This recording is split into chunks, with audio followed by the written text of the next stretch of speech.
Buenas noches a todos, gracias por acompañarnos en nuestro segundo día de Narrativas Cercanas, en donde tenemos nuestras presentaciones de libros. Y esta noche nos acompaña Francisco de Hoyos, que antes de todo voy a leer su semblanza. Nace en 1940 bajo el signo de Piscis de la colonia La Condesa. Elige la carrera de Ingeniería Civil buscando una estabilidad económica. Desde temprana edad muestra interés por las diversas manifestaciones de la cultura. En 1973 funda la Galería Pintura Joven, que espero y nos cuentes algunos detalles de esos años, porque en 1978 lamentablemente cierra el proyecto, pero no quita que impactó la vida de muchas personas en el ámbito cultural. A finales de los 80 logra tener la oportunidad de escribir y montar obras de teatro para jóvenes, que de hecho están también en este libro de aquí de nuestro autor. Y bueno, a sus 83 años escribe su novela, por lo que me contaba, gracias a la ayuda de su familia, de su red de apoyo. Escribe esta novela que nos reúne aquí el día de hoy, donde cuenta mediante el testimonio varias experiencias eróticas, graciosas, sobre la vida de las personas homosexuales a través de la mirada de Francisco de Hoyos. Un aplauso para nuestro invitado.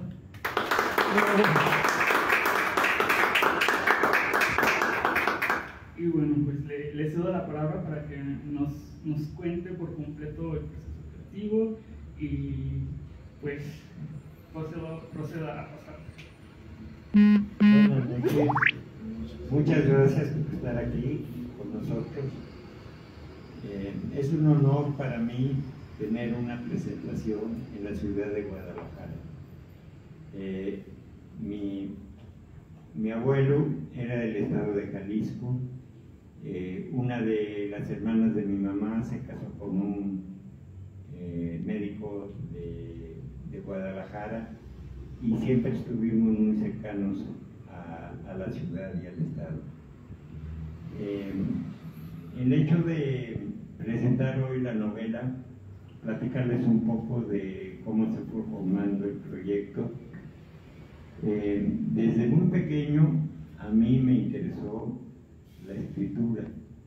A partir tenía yo como 10 años, nos mandaron de vacaciones a Durango, a casa de mis tíos, y para mí fue como una liberación estar lejos del yugo paterno y materno, porque además eran unos tíos muy permisivos, que nos daban dinero y nos daban absoluta libertad para andar en la calle, para comprar cosas, para subir y bajar, y nos llevaban a la sierra, porque mis tíos eran madereros, y pues vimos venados, vimos osos, cosas así que nunca nos imaginamos que íbamos a poder ver en el bosque.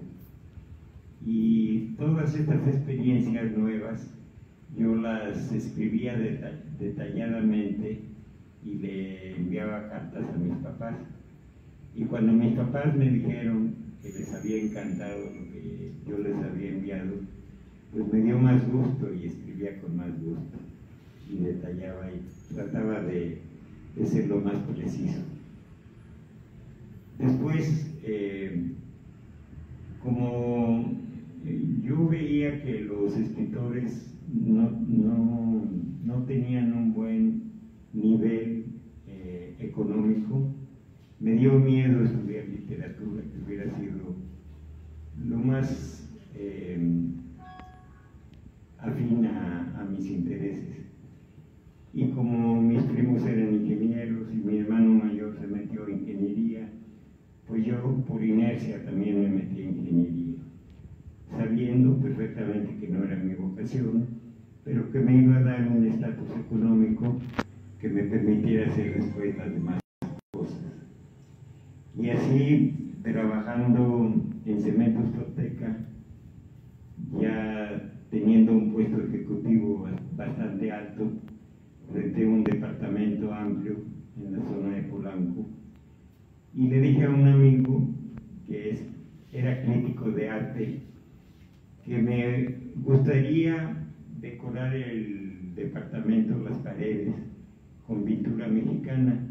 Y al día siguiente me llevó a 3 pintores de San Carlos que me mostraron obra mucho más interesante que la que había yo visto en galería y que costaba infinitamente menos.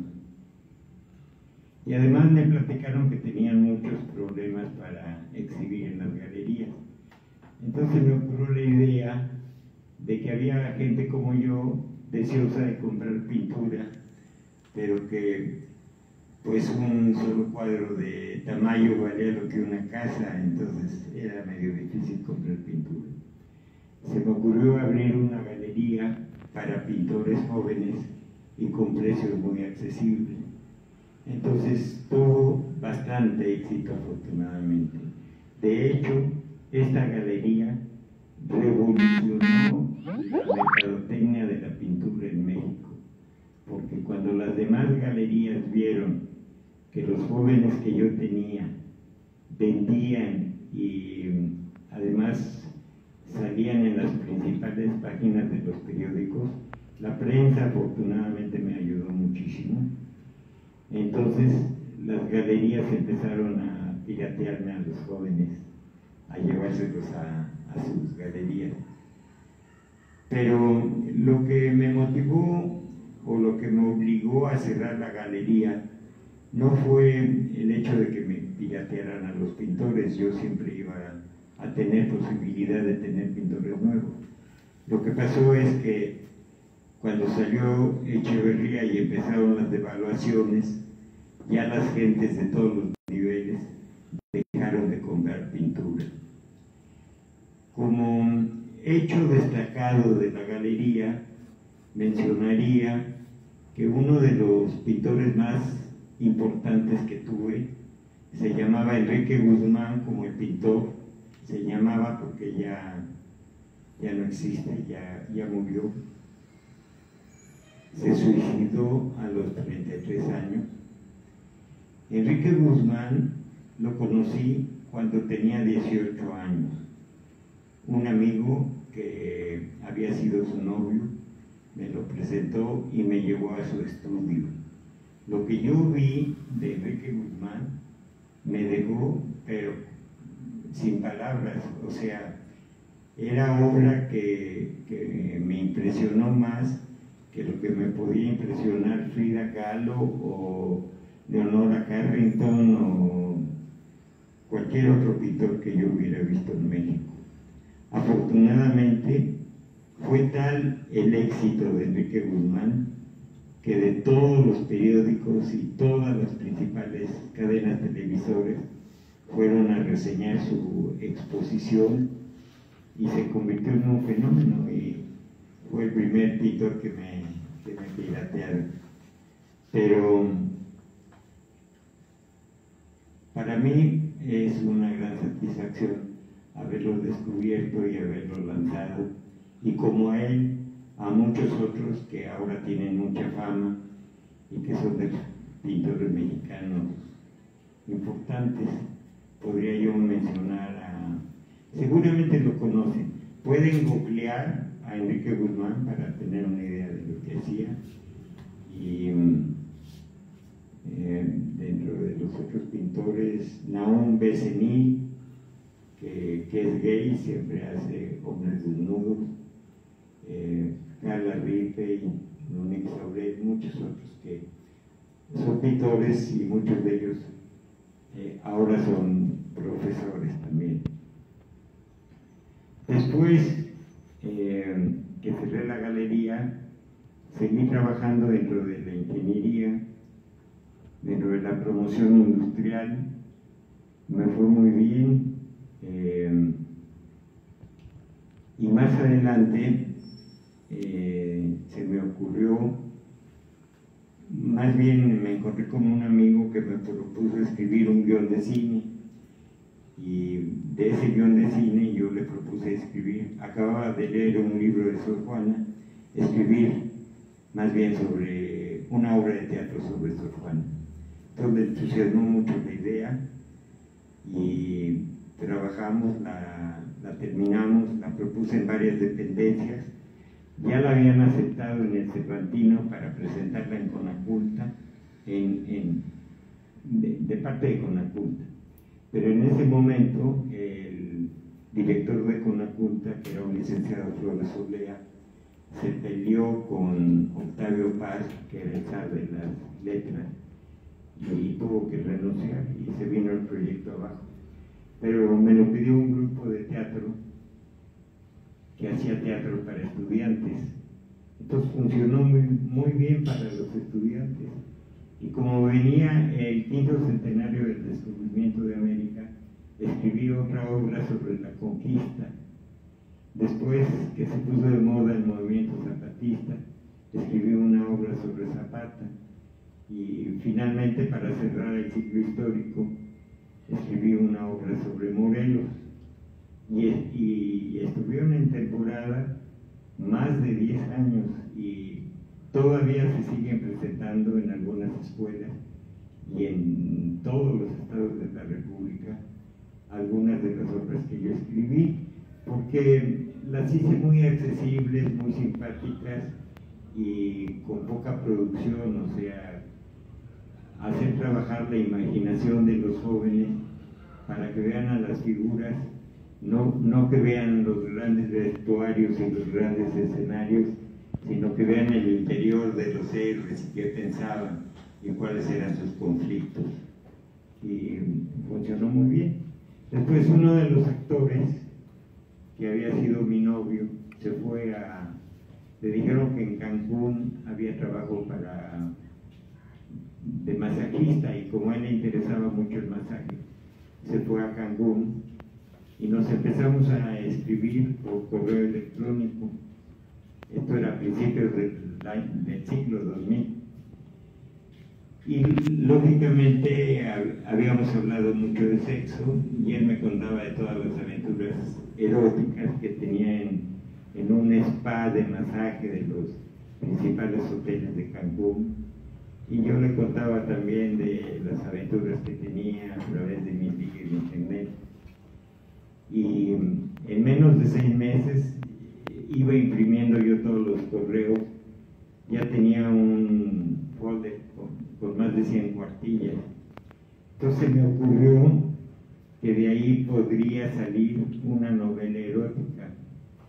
Entonces había pensado en ponerle 2 nombres: Amor al azar, porque los ligues en internet nunca sabían lo que te iba a llegar, y el otro nombre era más comercial: El fanático del cibersexo. Entonces tuve un sueño donde me estrello con un espejo y veo mi imagen reflejada en 1000 pedazos, y de ahí nació la idea de que cada pedazo, cada correo que yo escribía reflejaba una parte de mí, que si juntaba todos los pedacitos y armaba el rompecabezas, podría resultar un personaje interesante para el lector. Entonces así fue como empecé la novela. Ahora lo de la sonrisa es porque ha sido mi máscara, tanto en situaciones de alegría como en situaciones de angustia. El autorreflejo, el mecanismo de defensa es sonreír. Inclusive cuando me regañaban los profesores de primaria, yo me ponía a reír y se enojaban más, me regañaban más, pero no podía yo evitar el reírme. Pensaban que me estaba burlando de ellos. Entonces, pues fue el inicio de la novela. Finalmente, como ya tenía algunos escritos de la infancia, pensé empezar desde el principio. Yo a los 3 años ya sabía que era diferente, que de alguna manera tenía gustos diferentes a los de mi hermano y a los de mis hermanas. Tampoco quería ser una niña. Hasta poco después ya empecé a entender lo que era ser gay.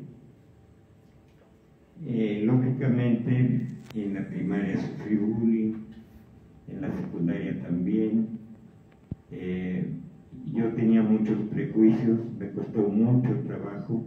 Tuve algunas oportunidades de tener aventuras, pero como no eran las condiciones propicias. Estaba yo en un club donde había alberca, había canchas de tenis y había baños y había vapor. Pues me encantaba ver a los hombres desnudos y algunos me echaron los perros, pero hacerlo en un vapor y con el riesgo de ser sorprendido en cada instante, pues no me decidía.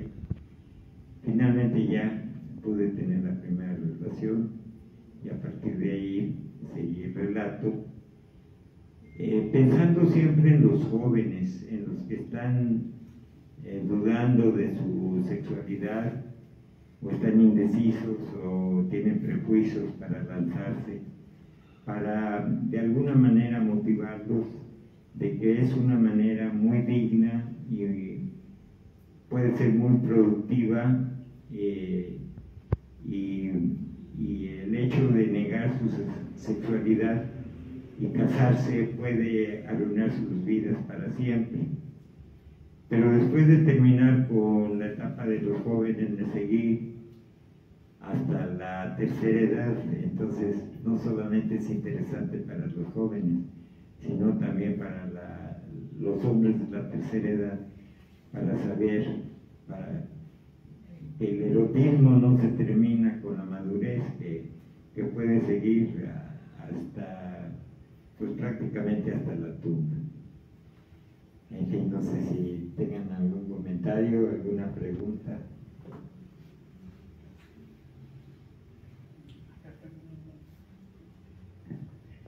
Yo me preguntaba cómo está, o me gustaría que nos compartieras un ejemplo de cómo está lo erótico en estos testimonios.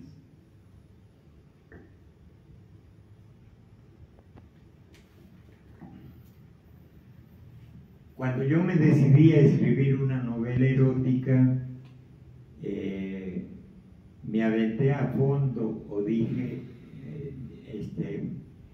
había yo leído a muchos escritores eróticos, pero que para mí les faltaba algo, se saltaban o omitían de alguna manera la parte que a mí más me interesaba. Dos hombres que se conocen, o un hombre y una mujer, empiezan a platicar, se entienden, se abrazan, se besan, se van al hotel o se van a la casa de ella o de él y se meten a la recámara, punto, y aparte, al día siguiente, y me dejaban a mí con la tentación de qué había pasado en la recámara. Para mí era lo más interesante. Entonces mi intención al escribir la novela fue narrar esas partes, las más interesantes para mí, de lo que sucede en una relación erótica. Entonces narro de mis ligues, sin temor de caer en la pornografía, porque la pornografía, el único fin que tiene es el de excitar al lector. Y aquí, en mis historias, hay una serie de emociones, de anhelos, de deseos, de retos que tienen que superar para poder llegar al acto erótico. Entonces, pues, los actos eróticos los describo con detalle, cómo era, si tenía pelos, si no tenía pelos, cómo era su verga, si era grande, si era chica, si me gustaba. Y curiosamente, muchos hombres que para mí eran muy atractivos y que de alguna manera logré llevármelos a la cama, pues nomás no nos entendíamos, no éramos compatibles, no había reciprocidad. En cambio, otras personas que físicamente no me habían llamado la atención, pero que ellos eran los que insistían y llegábamos a la cama. Me sorprendía yo de los niveles de erotismo a los que podía llegar. Entonces ya decidí no discriminar por la apariencia, sino agarrar parejos, y creo que es la mejor filosofía. Y bueno, en principio ha sido bien recibido. Uno de los presentadores de una presentación que hice en Cuernavaca me dijo: qué pena tengo contigo, casi no te puedo mirar a los ojos porque me provocaste más de una docena de orgasmos literarios.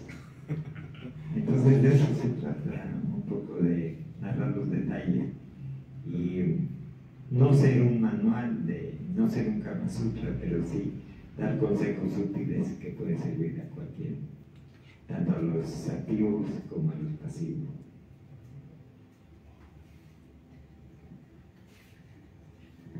Sí, suele pasar lo de la química, pero aprovechando que este evento pues, es principalmente literario, me gustaría, si es posible, que nos compartieras algunas de tus inspiraciones literarias o escritores favoritos que hayan inspirado la creación de esta novela.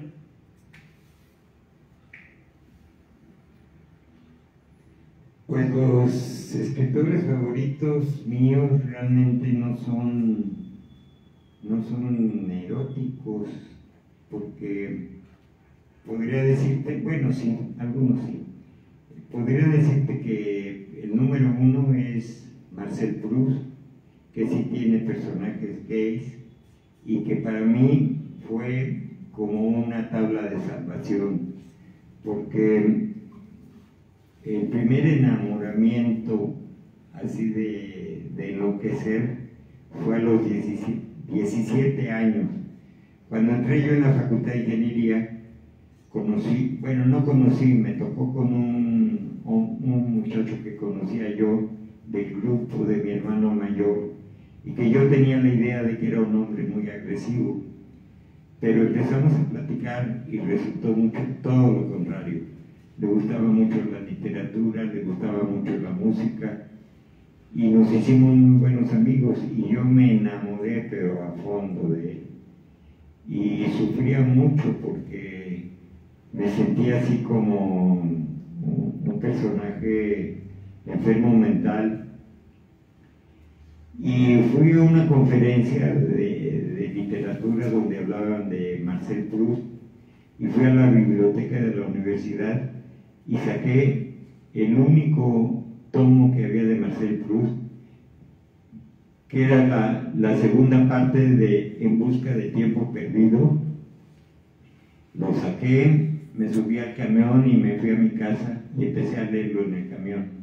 Y en la primera escena, en las primeras páginas, empieza describiendo cómo un varón de las familias más ilustres de Francia, que su linaje descendía desde los tiempos de Genoveva de Brabante, de la Edad Media, se metía él estaba en unas escaleras donde se sentó a esperar a un personaje, pero había una ventana donde se veía el jardín.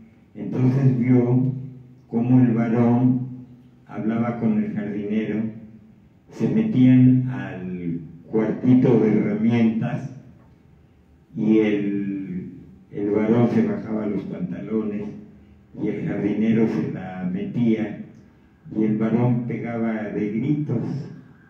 Entonces el comentario de Proust es de que nunca se hubiera imaginado que ese acto fuera tan doloroso.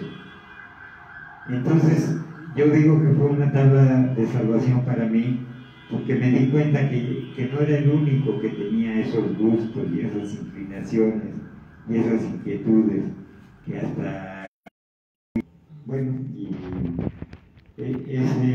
esa amistad no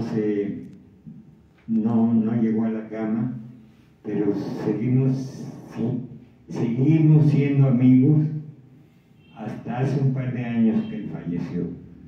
Y muy buenos amigos, me hice muy amigo, nos hicimos muy amigos también de su esposa. Después tuve otra segunda relación frustrada con otro compañero de la universidad. Pero bueno, todas estas aventuras las voy contando en la novela. Ya tendrán ustedes oportunidad de irlas apreciando.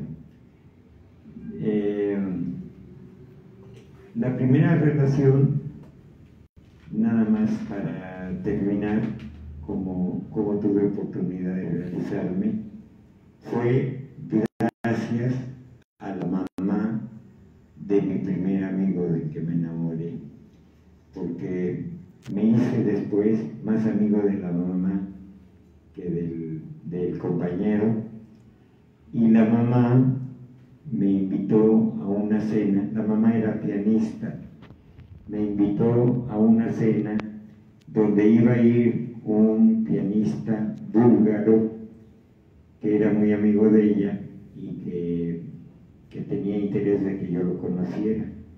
Entonces, desde que llegó el pianista, como que hubo una señal de miradas, él vio a toda la concurrencia y como que se detuvo en mí, y pues yo también me fui de espaldas porque era una persona guapísima. Y después de que platicamos, dijo que venía del Museo de Arqueología, que era una de las 3 grandes impresiones que se había llevado en la vida. Le preguntamos de inmediato cuáles eran las otras 2, y dijo que la otra era la visita al Museo del Cairo, y la tercera era su llegada en avión a Río de Janeiro. Entonces le pidieron que tocara el piano, se sentó a tocar unas piezas. Después de que terminó, ya avisaron que la cena estaba lista, y en el momento en que todo el mundo se levantó para pasar al comedor, yo me acerqué al piano y le dije, porque yo me gustaba mucho la arqueología, había visitado muchos sitios arqueológicos y tenía piezas de esos sitios. Le dije que simplemente me acerqué y le dije, maestro, le quiero hacer un regalo. Y con toda naturalidad me dijo, sí, háblame al María Isabel mañana a mediodía. Y fue todo. Pero en la cena ya las miradas eran mucho más obvias y platicaba de muchas cosas, como que se volteaba a recibir mi aprobación. Y ya al día siguiente nos vimos y pues fue la primera vez que se dio, pero ya en el libro se enterarán de cómo. Le costó mucho trabajo al pianista, pero finalmente lo logró. Me resistí hasta el final. ¿Tienen alguna pregunta, comentario, algo que les gustaría agregar?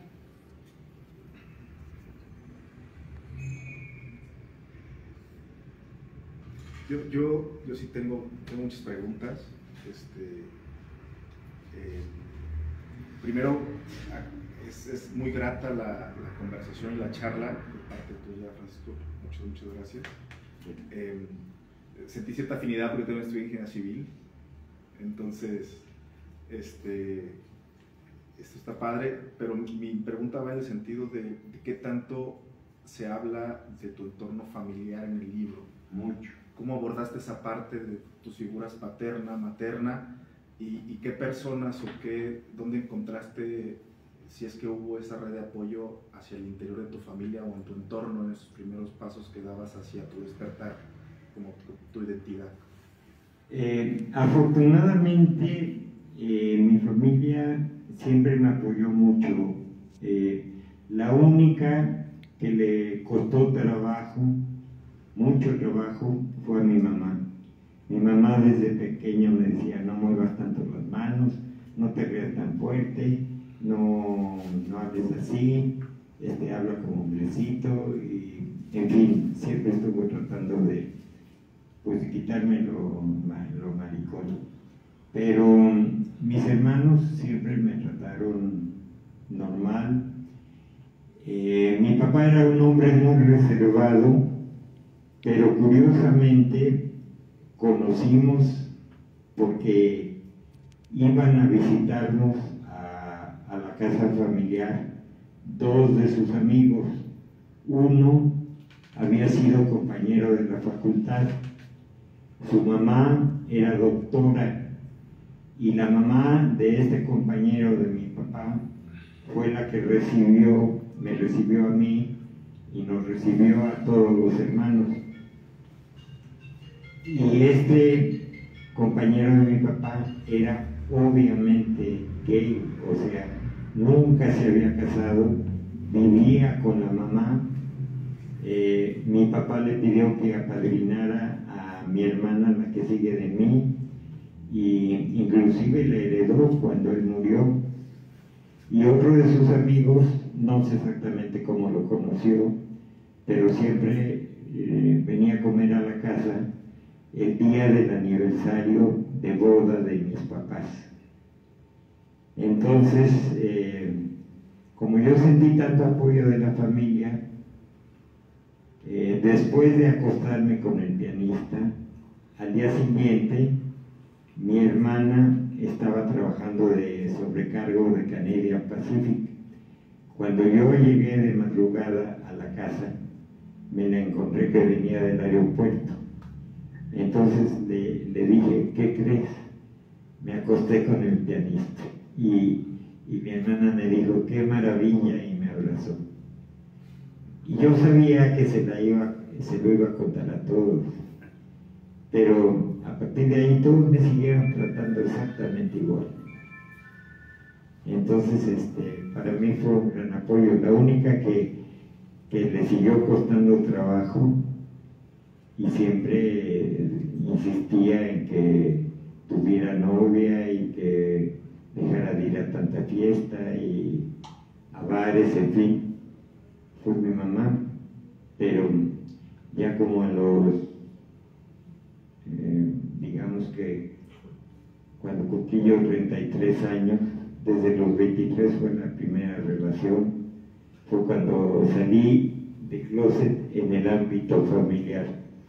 Pero a los 33 años que puse la galería y que tenía ya una pareja fija, finalmente mi mamá me perdonó, porque yo dejé de, los últimos años se puso muy pesada y dejé de visitarla y de hablarle un año. Entonces finalmente un día de mi cumpleaños me invitó a comer y me dijo que pues finalmente lo había entendido, que me daba mucho gusto que estuviera yo haciendo una labor tan positiva y que tuviera ya una pareja estable. Y a partir de ahí se reanudó la amistad con mi mamá. Inclusive todos los sábados en la noche íbamos a jugar cartas a su casa con ella y con mis hermanos y la pasábamos muy bien. Más o menos así fue la relación y hasta la fecha sigue siendo. Mi hermana, la más pequeña, que es como mi hija porque nació cuando yo tenía 17 años, es la editora de libros. Ella se ha dedicado a editar libros porque hizo literatura, ella sí hizo literatura, se ha dedicado, vive en Cuernavaca y desde hace tiempo da talleres de literatura para las presas del penal de Cuernavaca, la Chicoloaya, algo así se llama el penal. Y después le pidieron que diera también talleres para los hombres. Entonces de ahí, de esos talleres, han salido varios libros muy importantes, muy interesantes, todo lo que cuentan las presas y los presos. Las presas, la mayoría están ahí por culpa de un hombre, y los presos pues muchos también por culpa de un hombre, una mala compañía que los mal aconsejó.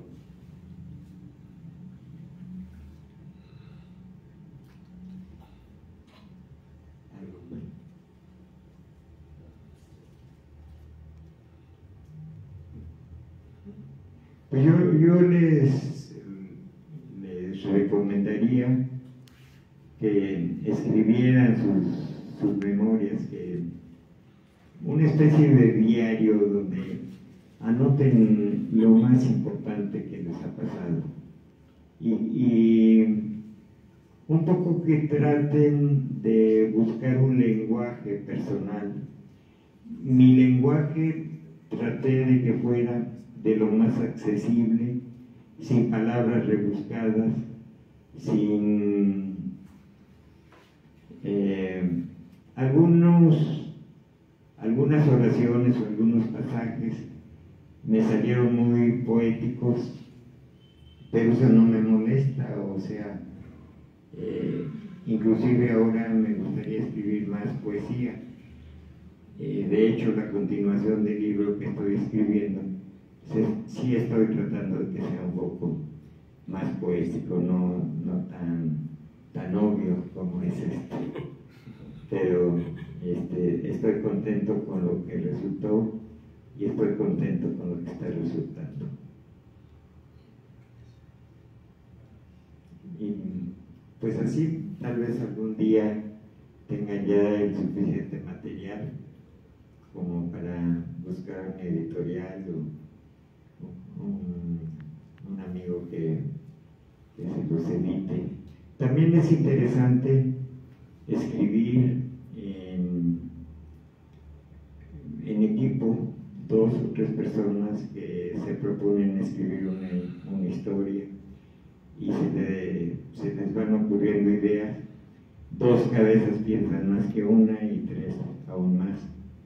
Entonces también es interesante y como que es muy catártico, muy liberador, es como hacer un autoanálisis, el escribir sobre uno mismo ayuda mucho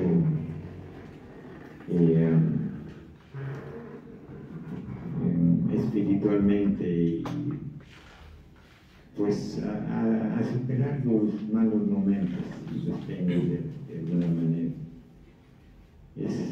Puede ser muy catártico. De hecho, yo todavía hay pasajes de este libro y cuando los leo se me salen las lágrimas, o sea, no lo puedo evitar. Y otros que me carcajeo yo solo, o sea, y eso me da gusto que me suceda, porque muchos de los lectores me han comentado lo mismo. Y el día de hoy tenemos el libro en oferta.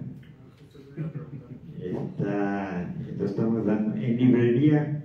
El precio de librería es de 350 pesos, pero las librerías se llevan la mayor parte, se llevan el 40%. Y el costo de la imprenta más lo de la librería, pues ya queda muy poco margen para el escritor. Entonces, el día de hoy lo estamos dando en 200 pesos. Y entonces, para los que estén interesados, y se los puedo dedicar. Perfecto. Y aparte de aquí, en el Museo Memoria, ¿dónde más podemos encontrar su libro? Pues aquí en Guadalajara todavía no se distribuye. En México, la librería más importante de libros gay se llama Somos Voces. Yo llevé mi libro, les pareció muy interesante, lo empezaron a vender.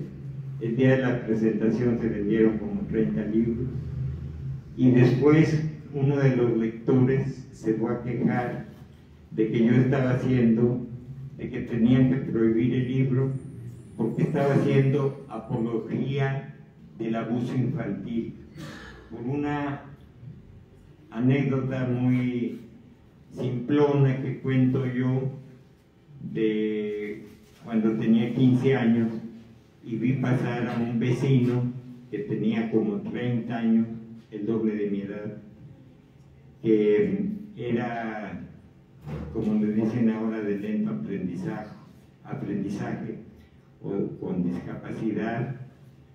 En aquel tiempo se decía un retrasado mental.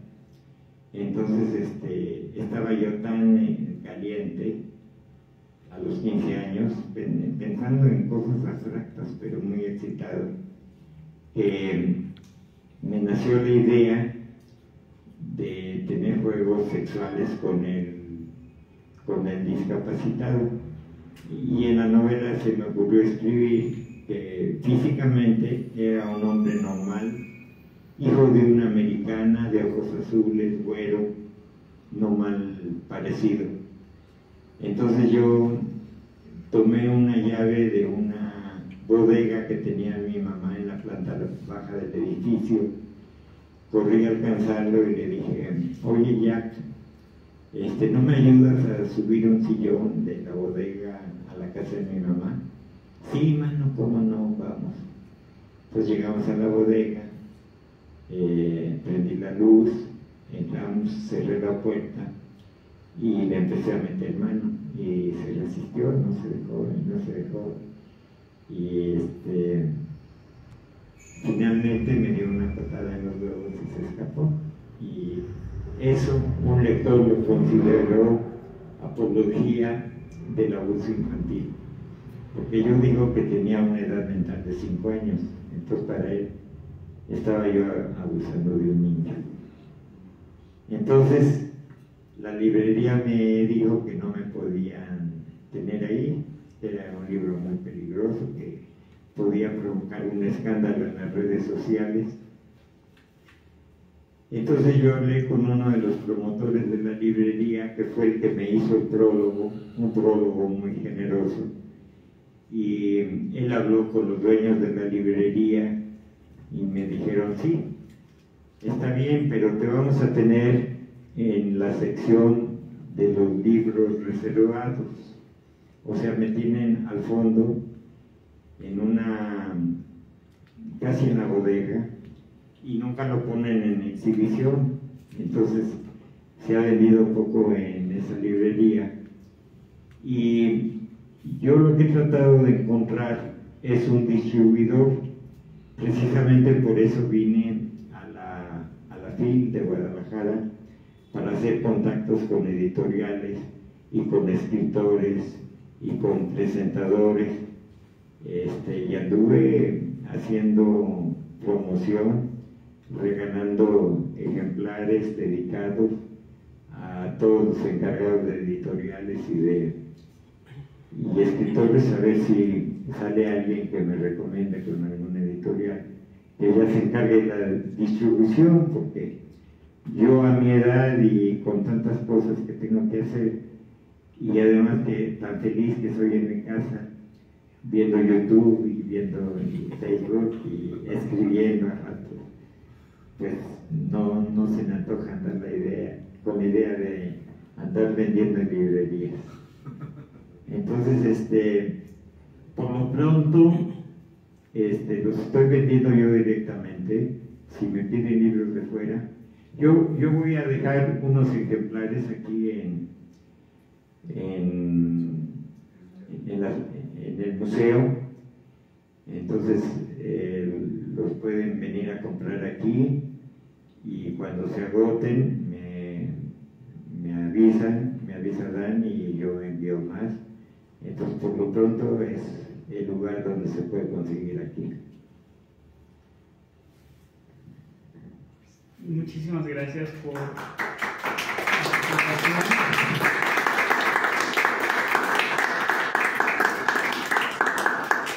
Es muy bello poder sostener este diálogo, ¿no? Hablar de tantas experiencias, y siempre serás aquí bienvenido en el museo. Es un placer escucharte. ¿Y compren libros? Compren. Y aprovechen para que... ¿Ya podemos pasar? Sí. Te lo dedico, no me das tu nombre, por favor. Sí, claro. Adelante. Por favor.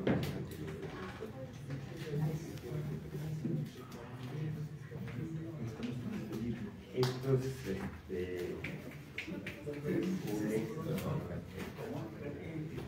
lo que no traigo es bolígrafo.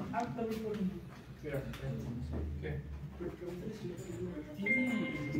¿Tienen transferencia? ¿Eh? ¿Tienen transferencia? ¿Cómo? Por tarjeta. Ah, no sé. No sabría decir. Ah, ok.